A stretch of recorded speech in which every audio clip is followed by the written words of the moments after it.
si Hagi.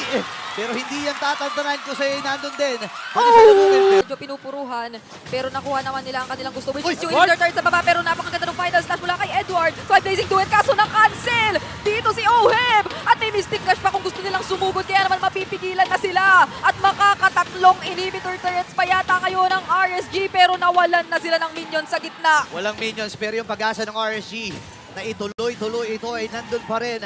Blacklist International, wala si Sensui for the next 25 seconds. Pwede nilang endable ba to? Uy, grabe na stun tapos sabay yung pug.